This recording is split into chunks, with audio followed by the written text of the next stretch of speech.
মানে একটা মানুষের কতটুকু ভালোবাসা হইলে কুকুরের সাথে এরকম একটা বন্ধুত্ব, এরকম একটা ফ্রেন্ডলি। দেখেন যে ওই যে বুবা প্রাণী ভাষা বুঝে না, কিন্তু তারপরে ওনার লোক অনেক মজা করতেছে, অনেকভাবে বিনোদন পাইতেছে।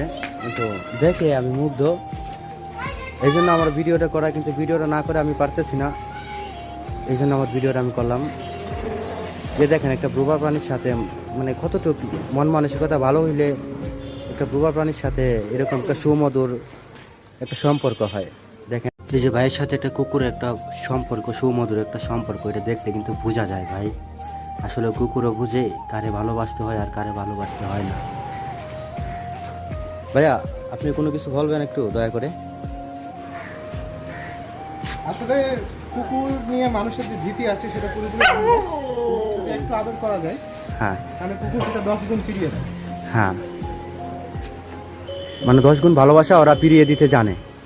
ওরা তো বুবা প্রাণী কথা বলতে পারে না, কিন্তু আপনি ওকে লালিত পালিত করলে তার 10 গুণ ও আপনাকে ফিরিয়ে দেবে, তাই তো? আপনার কথার উদ্দেশ্য তো তাই না? ওরা যেহেতু নিজের কথা বলতে পারে না, নিজের প্রয়োজনটা বলতে পারে না, মানুষের আসলে একটু বোঝা উচিত। বোঝা হচ্ছে। মানুষের যদি একটু সিম্প্যাথি দেখায়, একটু এমপ্যাথি দেখায় ওদের যদি, তাহলে ওরা যেমন ভালো থাকবে আমরাও ভালো থাকবো। হ্যাঁ, আসলে ভাইয়া আপনার এগুলা দেখে খুবই ভালো লাগলো। আপনার মন মানসিকতা অনেক উপরে, অনেক ভালো।